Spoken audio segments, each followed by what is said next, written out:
İqlim qurşaqları haqqında gəlin danışaq. Deməli, məndə Atlasda səhifə 36.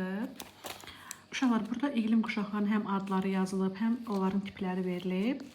Necə öyrənirik? Deməli, bu bir yazılanlar olur ekvatorial, şimalında, cənubunda subekvatorial, tropik, subtropik, mülayim, subarktik, arktik, eyni zamanda cənuba doğru. Deməli, ekvatorial, subekvatorial, tropik, subtropik, mülayim, subantarktik, antarktik. Bu şəkildə iqlim qurşaqları. Deməli, sonra gəlin indi əsas məsələ nədir? Əsas məsələ odur ki, hansı ərazidə hansı iqlim qurşağı hakimdir? Gəlin baxaq. Bax, bura deməli bu bir yazılan yerlər, ekvatorial iqlim qurşağı. Bax, buradadır.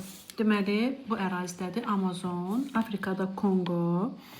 Burada isə Zond adaları. Yəni burada hansı adalar var? Kalimantandır, bütövlükdə yerləşir, deməli ekvatorialda.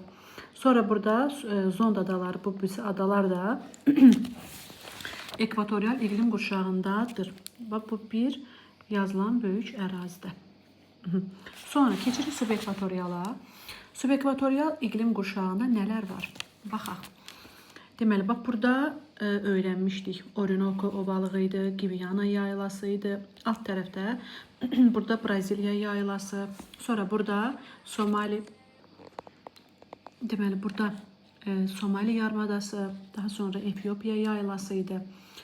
Ki bunlar da subekvatorialdaydı. Bir də cənub hissəsində Madagaskarın şimalı eyni zamanda yerləşir subekvatorialda. Bu tərəfdə isə deməli Avstraliyanın Arnhem-Land, Cape York yarımadaları yerləşir. Buradan isə Hind-Çin yarımadası və Hindistan yarımadaları subekvatorial iqlim qurşağında yerləşir. Yəni buradakılar, sonra burada bu hissədə subekvatorial və burada bu ərazidəkilər subekvatorial iqlim qurşağında yerləşir. Tropik iqlim qurşağında, deməli, baxın bu ərazilər, bu üç yazılan yerlər. Tropik iqlim qurşağı, baxın, görürsünüz, burada gəlir, natamam qalır, yəni axıra qədər getmir. Onun da səbəbi odur ki, deməli, Tar səhrasına qədər gəlir. Burada, deməli, hava kütlələri, musson hava kütlələri təsir eləyir.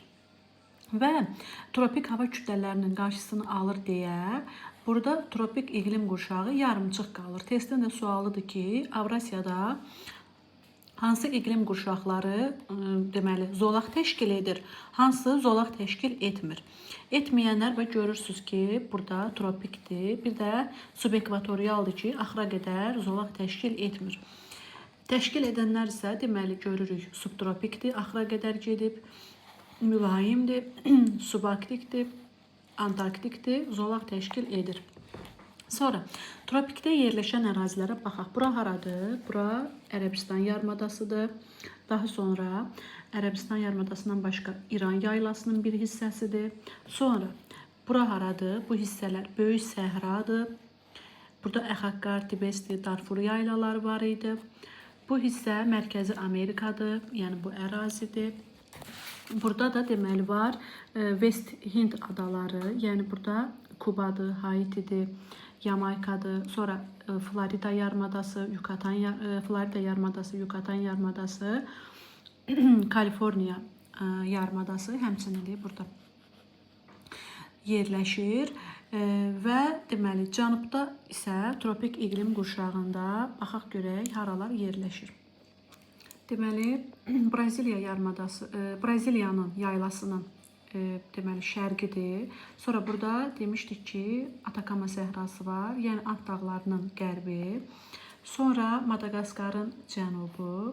Burada həmçinin Kalahari səhrası var idi.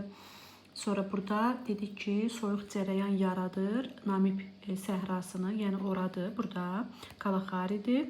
Sonra Avstraliyanın böyük bir hissəsi tropik iqlim qurşağında yerləşir. Burada nələr var idi? Bu hissələrdə Hibson, Sipson, yuxarıda böyük qumlu səhra, böyük Viktoriya səhrası, Eir gölü, bunların hamısı olur deməli cənub yarımkürəsində tropik iqlim qurşağında. Qalanını isə növbəti dərs izah edəcəm.